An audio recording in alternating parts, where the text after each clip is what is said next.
Assalamualaikum warahmatullahi wabarakatuh.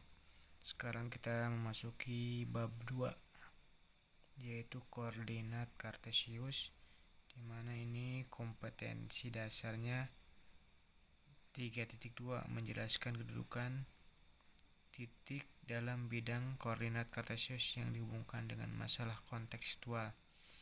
Adapun 4.2 menyelesaikan masalah yang berkaitan dengan kedudukan titik dalam bidang koordinat kartesius.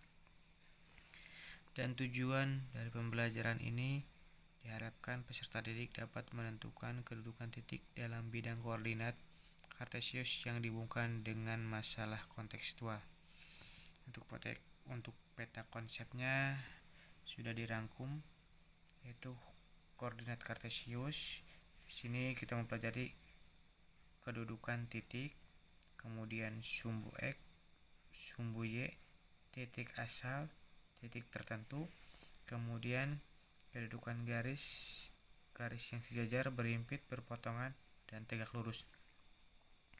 Baik, kita mengenal terlebih dahulu atau mengingat kembali materi yang sudah dipelajari sebelumnya, mungkin di sekolah dasar ya, ataupun di kelas 7 kalian sudah dapatkan. Ini bidang kartesius, ada sumbu X ya.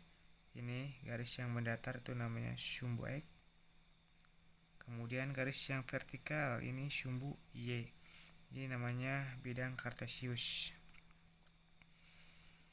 Di sini kita buat skalanya ya, untuk ini perpotongannya atau tegak lurus di 0,0, sehingga untuk ke kanannya itu daerah X positif, kemudian untuk daerah titik 0,0 ke kiri yaitu daerah X negatif.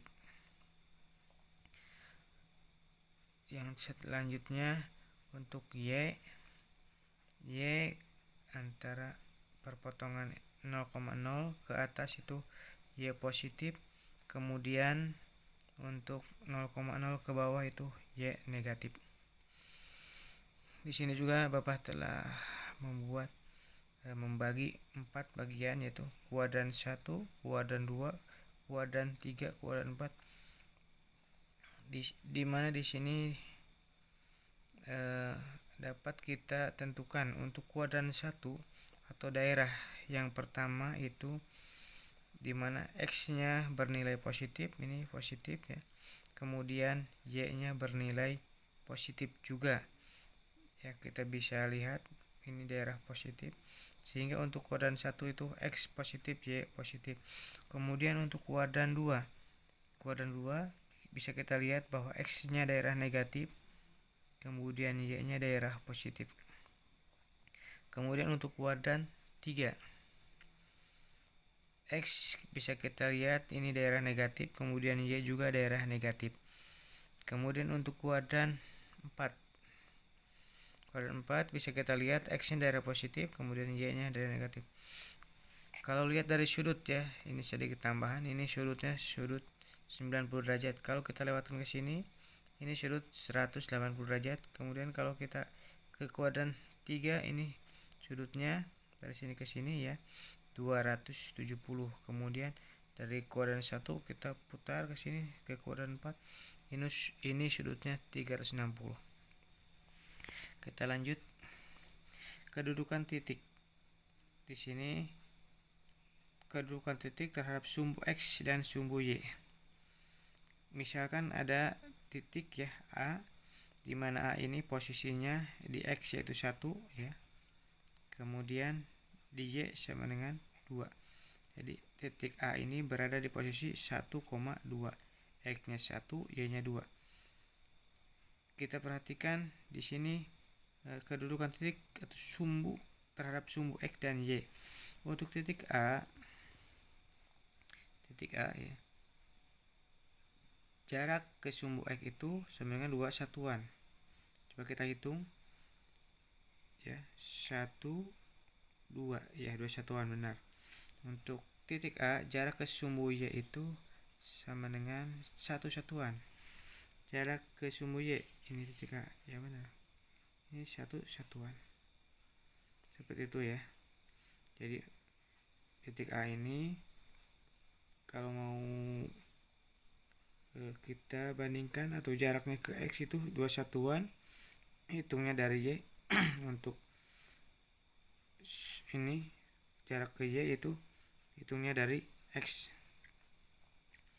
Bisa dipahami ya.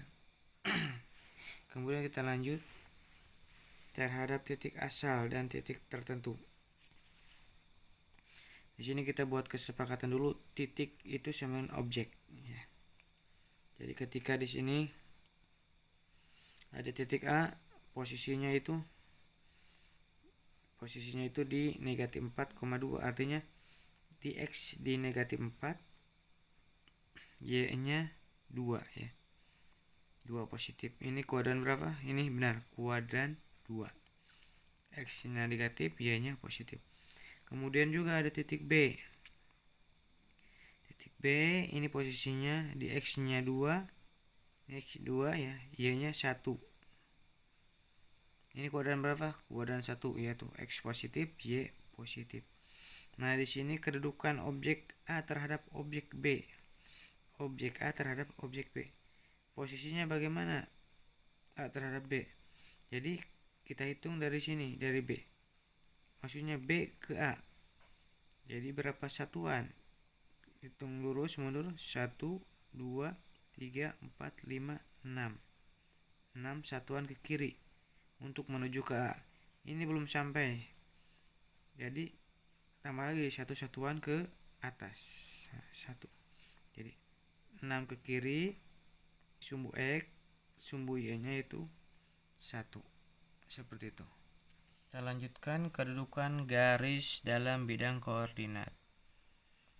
Ini bidang kartesius ya, sumbu X, sumbu Y.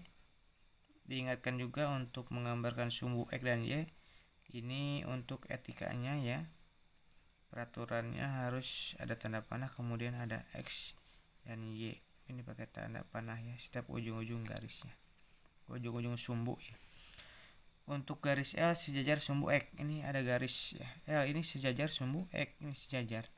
Kemudian dengan Y ini tegak lurus ya.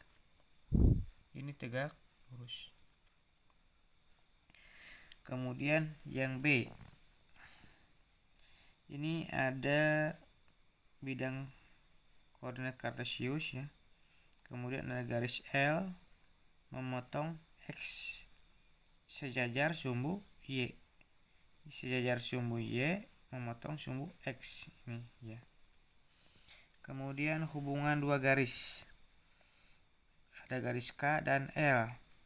Ini saling sejajar ya. Sejajar itu tidak pernah berpotongan ya. Jadi tidak akan, kalau diperpanjang ini tidak akan pernah berpotongan.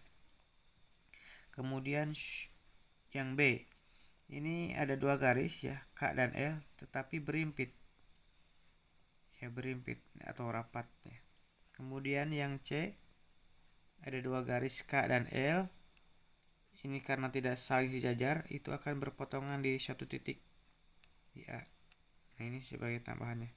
Itu aja, terima kasih, semoga dipahami, bisa dipahami. Assalamualaikum warahmatullahi wabarakatuh.